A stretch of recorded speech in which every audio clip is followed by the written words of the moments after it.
데이터 센터를 미국 전역에 짓겠다는 프로젝트고요. 이거 주체가 누구냐면 오픈 AI, 샘 올트먼이 CEO로 있는 오픈 AI와 그리고 손정희 회장이 있는 소프트뱅크 이 두 회사가 주체로 들어가 있고요. 여기에 뭐 엔비디아나 마이크로소프트 같은 오라클 같은 회사들도 파트너로 들어가 있습니다. 네. 규모가 어느 정도냐? 향후에 투자 규모가 5년간 5천억 달러 정도 됩니다. 700조 원 정도 되니까요. 우리나라 1년 예산이 한 600조가 좀 넘거든요. 네. 얼마나 큰 규모인지 알 수 있고요. 이거는 이제 앞으로 계속 이 모멘텀을 갈 예상입니다. 왜냐하면 이런 대형 프로젝트에 우리 기업들이 참여한다는 것은 그만큼 아까 교수님께서 말씀하신 어떤 전체적인 매출이라든지 수익성이라든지 이런 것들에 있어서 매우 청신호거든요. 그래서 앞으로 이제 반도체 업황이라든지 사이클도 계속 이제 뭐 계속 업앤다운이 있습니다. 계속 올랐다 내렸다 하지만은 지금 이 추세로 봐서는 2027년까지 계속 반도체 업황도 호황으로 이어지지 않을까라는 업계의 조심스러운 예측도 있습니다. 박수 한번 할까요? 환영합니다. Welcome. Thank you very much. 네, It's a 한번 뵙고 great honor. 싶었어요. I've always been looking forward to meeting you. Oh, thank you very much. 제가 챗 GPT의 유료 구독자입니다. I'm a paid subscriber. 과거에 만화에서 보던 게 현실이 됐는데 아마 저는 인공지능 개발이 인류가 금속을 개발한 것과 거의 비슷한 엄청난 결과를 빚지 않을까 싶습니다. 아주 행복한 세상이 될 수 있도록 좀 더 많은 노력해 주시기 바랍니다. We very much will do that. 네, 그렇게 하기 위해서 노력 많이 하겠습니다.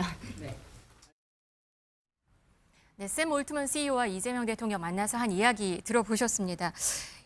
이재명 대통령 한국과 AI 관련해서 같이 할 수 있는 일이 있어서 기쁘게 생각한다. 이런 얘기를 샘 올트먼 CEO가 말을 했습니다. 그러니까 한국과 오픈 AI가 어떤 전략적 동맹을 맺었다고 볼 수 있는 건가요? 그렇죠. 그래서 이제 그 오픈 AI의 이번에 이제 취지는 대한민국의 데이터 센터를 설립하는 겁니다. 그래서 이제 그 생성형 AI가 이제 많이 필요로 하는 이제 데이터를 실제로 이제 한국의 뭐 동남부, 서남부 지역에다 짓는 건데 이거에 대한 협의를 이제 들렸고 또 동시에 대통령도 예방한 걸로 알고 있습니다. 네, 오픈 AI가 왜 한국의 AI 데이터 센터를 짓는 것일까? 이거는 어떤 의미가 있을까요? 그러니까 아무래도 여러 가지 의미로 한국과 조금 같이 할 것이 많다라는 건데요. 첫 번째로는 오픈 AI에서 지금 출시한 챗 GPT 같은 경우에 뭐 활성 사용자 수라던가 아니면 유료 사용자 수 우리나라가 인구 대비 굉장히 많은 편이고요. 네, 뭐 인구당으로는 1위래요. 인구당으로 제가 찾아보니까 네. 미국이 한 600만 명 정도고요. 네. 우리나라가 50만 명 정도인데 미국하고 우리하고 인구 차이가 한 6배 정도 나니까 네. 그러면 아마 2위인 것 같긴 하지만 아시아 태평양에선 1위가 확실한 것 같고요. 네. 그리고 시장도 굉장히 지금 빨리 성장하고 있습니다. 작년 대비 올해 사용자 수가 뭐 챗 GPT가 4.5배가 증가한 그런 상황이고요. 그래서 네. 아무래도 이런 AI 사용자가 많다 보니까 이거 처리하려면 데이터 센터가 많이 필요하다. 이게 하나고요. 두 번째로는 오픈 AI에서 지금 스타게이트라고 하는 미국 내에 데이터 센터들을 아주 많이 짓는 그런 어떤 프로젝트를 하고 있는데 네. 여기 굉장히 중요한 게 메모리 반도체거든요. 그래서 메모리 반도체를 잘하는 나라가 어디지? 또 우연치 않게 한국입니다. 그런 측면에서는 한국과 같이 할 것이 많다. 이런 상황으로 보여집니다. 한국과 같이 할 게 많다. 그런데 지난 6월에는 아마존 웹서비스가 울산의 SK와 함께 7조 원을 투자해서 AI 데이터 센터를 짓기로 했었고요. 어제 대통령실은 구글과도 협력 중이다라고 얘기를 했습니다. 세계적인 빅테크 기업들이 우리나라에 노크 중이다 이렇게 볼 수 있을까요? 그렇죠. 그러니까 우리나라가 이제 반도체 강국이지 않습니까? 그렇기 때문에 지금 우리가 아는 뭐 메모리 반도체라든지 뭐 낸드 플래시라든지 이런 것들도 물론 우리가 잘하지만은 무엇보다도 이제 이 AI 반도체에 필요한 이제 HBM이라고 하죠. 이 HBM을 실제로 생산할 수 있는 여러 국가가 많지 않습니다. 그래서 우리나라 같은 경우는 이제 SK 하이닉스와 삼성이 전체 HBM 생산량의 한 80%를 차지하기 때문에 결국에는 전 세계 이 AI 개발 기업들, 빅테크 기업들이 우리나라에 주목을 할 수밖에 없고 또 실제로 이제 아까 교수님께서 말씀하신 데이터 센터의 기준으로 봤을 때 이제 웨이퍼 생산량 월 기준으로 한 90만 장이 필요하다고 해요. 그 정도의 생산 역량을 가진 국가가 얼마나 되겠습니까? 바로 대한민국이 이런 AI 반도체 허브가 될 가능성이 매우 높다고 생각합니다. 어제 이 대통령을 접견한 자리에는 이재용 삼성전자 회장과 최태원 SK그룹 회장도 같이 있었습니다. 삼성전자, SK하이닉스, 오픈AI 모두 손을 잡았는데요. 이재용 회장과 최태원 회장의 목소리 한번 들어보시겠습니다. 삼성은 앞으로도 국가적 비전에 적극 동참하겠습니다. 대통령께서 유엔 총회에서 말씀하신 대로 모두를 위한 AI의 비전이 국제사회의 뉴노멀로 자리 잡을 수 있도록 저희도 최선을 다하겠습니다. 저희도 AI 3대 강국을 위해서 SK가 할 수 있는 많은 일들을 꾸준히 노력해 가도록 하겠습니다. 저희가 AI 3대 강국으로 계속 거듭나게 되기를 기대합니다. 이 예방하기 바로 이 접견이 있기 바로 전에 삼성전자와 SK하이닉스와 샘 올트만 오픈AI는 서로 또 전략적 제휴를 맺었다고 들리고 있습니다. 먼저 얘기 드린 게 세계 최대 AI 데이터 센터 프로젝트, 이름을 스타게이트라고 하는데요. 여기에 핵심 파트너로 합류하기로 했다고요. 네, 아까 말씀드린 것처럼 미국 내에서 지금 AI 사용자가 굉장히 많고 AI 사용자가 많다 보니까 이 AI 데이터 처리하는 데이터 센터가 굉장히 중요합니다. 데이터 센터를 미국 전역에 짓겠다는 프로젝트고요. 이거 주체가 누구냐면 오픈AI, 샘 올트먼이 CEO로 있는 오픈AI와 그리고 손정희 회장이 있는 소프트뱅크, 이 두 회사가 주체로 들어가 있고요. 여기에 뭐 엔비디아나 마이크로소프트 같은 오라클 같은 회사들도 파트너로 들어가 있습니다. 네. 규모가 어느 정도냐? 향후에 투자 규모가 5년간 5천억 달러 정도 됩니다. 700조 원 정도 되니까요. 우리나라 1년 예산이 한 600조가 좀 넘거든요. 네. 얼마나 큰 규모인지 알 수 있고요. 아까 잠깐 말씀드렸고 우리 황민식 교수님도 말씀해 주셨지만 이게 굉장히 중요한 것 중에 하나가 메모리 반도체가 많이 필요합니다. 웨이퍼 말씀 주셨는데요. 이게 뭐라고 생각하시면 되냐면 시청자분들 혹시 그 반도체 만들 때 밑에 반짝반짝한 빨간색, 반짝반짝한 은색의 이 조그만 판 같은 거 기억나실 겁니다. 거기 저거죠? 저건가요? 아직 안 나오네요. 그 피자를 만들 때 피자 밑에 도우라고 생각하시면 되는데요. 네. 그 웨이퍼가 90만 장 정도 월에 필요한 정도의 굉장히 큰 규모인데 네. 현재 월간 전 세계의 이 웨이퍼 생산량이 한 150만 장 정도 된다고 합니다. 그러니까 향후에 이 스타게이트 프로젝트로 인해서 필요한 D램 반도체 양이 어느 정도일지 아마 짐작이 되실 것 같습니다. 그러니까 여기에 AI 관련 반도체를 공급을 하게 되는 거죠. 이 두 회사가. 네, 쉽게 맞습니다. 말하면. 네, 맞습니다. 근데 이 얘기 금액까지도 얘기가 나오는데 100조 원 정도가 될 것이다. 이 얘기도 전망이 나오거든요. 그런가요? 네, 이거를 그러니까 어떻게 가정을 하냐면 아무래도 그 AI용 데이터 센터이다 보니까 여기 들어가는 반도체가 아까 교수님 말씀해 주신 것처럼 HBM이라고 하는 고사양 반도체입니다. 이 고사양 반도체로 만약에 이 필요한 물량을 다 공급하게 되면 그러니까 SK 하이닉스에서 월간 한 최대 90만 장 정도 공급을 하게 되면 월 매출이 약 10조 원 정도 나옵니다. 월 매출이 10조 10조 원이요? 원이요. 그러니까 10조 원 곱하기 12를 해보면 연간 매출이 한 120조 정도 나올 것 같다라는 네. 그렇게 계산이 아마 될 수 있을 것 같습니다.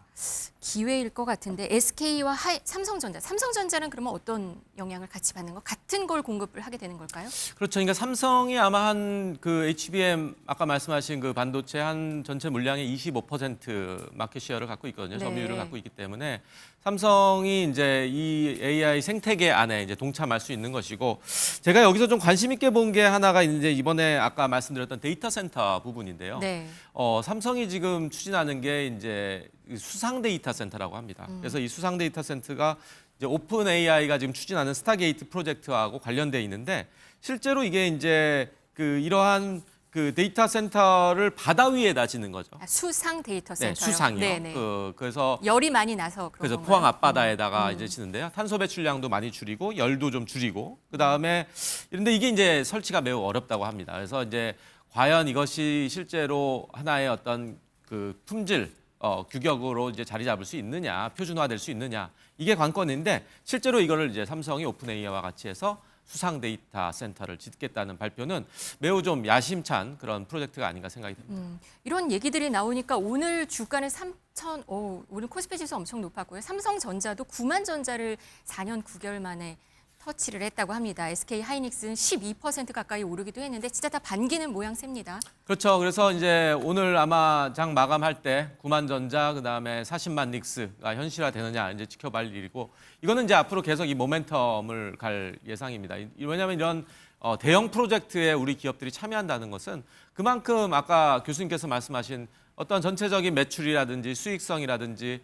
이런 것들에 있어서 매우 청신호거든요. 그래서 앞으로 이제 반도체 업황이라든지 사이클도 계속 이제 뭐 계속 업앤다운이 있습니다. 계속 올랐다 내렸다 하지만은 지금 이 추세로 봐서는 2027년까지 계속 반도체 업황도 호황으로 이어지지 않을까라는 업계의 조심스러운 예측도 있습니다. 삼성전자와 SK하이닉스 그동안의 치열한 물밑 협상을 벌였다고 전해지고 있습니다. 생각해보면 이재용 회장은 7월에 썬밸리 갔었고 실리콘밸리 방문할 때마다 샘 올트먼을 만난 것으로 사진들이 계속 보여졌어요. 네, 그러니까 썬밸리가 어디 있는 거냐면 아이다호주에 있습니다. 여기에 그 2025년 7월에 그 국제 비즈니스 회의가 열렸습니다. 방금 전에 말씀해 주신 그 회의인데요. 네. 여기는 뭐 빌 게이츠도 오고 저커버거도 오고 팀 쿡 애플 CEO도 오는데 여기 이제 올트먼 회장을 따로 만났다는 겁니다. 이재용 회장이 그동안 뭐 여러 가지 이슈가 있었어서 네. 이번에 9년 만에 참석을 했거든요.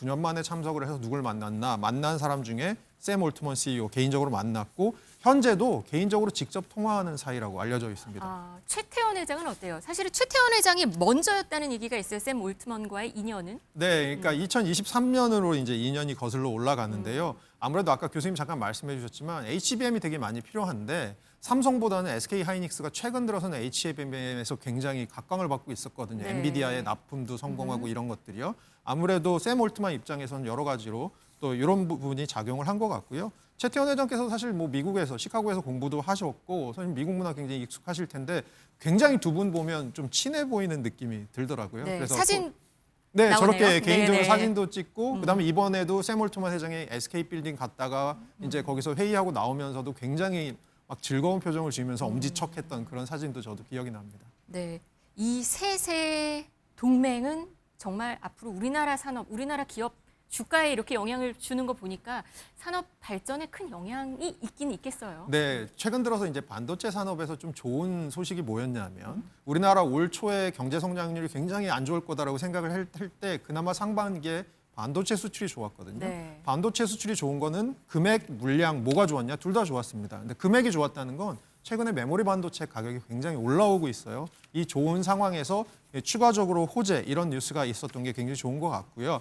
그다음에 삼성 같은 경우는 사실 최근 들어서 엔비디아 납품이 계속 이제 퀄 테스트만 되고 납품 소식이 없었잖아요. 네. 그래서 삼성이 본격적으로 HBM 쪽에 이 생태계로 들어올 수 있냐 없냐에 좀 기로에 서 있었던 것 같은데 어떻게 보면 그런 측면에서도 굉장히 좋은 소식 아닐까 보고 있습니다. 네, 이재명 대통령 이번 AI 협력을 위해서 반도체나 뭐 조선에 투자할 때 금산 분리 완화를 검토한다. 이런 시사가 있었습니다. 네, 맞습니다. 그래서 이번에 정말 이번 그 오픈 AI 이제 얼트만과의 회동에서 좀 주목을 끌었던 부분이 금산분리 완화죠. 이게 거의 1982년도부터 되어 왔던 걸로 알고 있습니다. 그래서 산업자본하고 금융자본을 분리하는 어떤 규제죠. 그래서 대기업 집단이 금융회사를 지배하지 못하게 하고 또 편법 승계를 좀 막기 위한 어떤 제도인데 그 부분을 이번에 대통령께서 그 말씀해 주셨어요. 그래서 이거를 좀 완화할 것이 이제 왜 그런가를 어떤 배경 설명을 하면은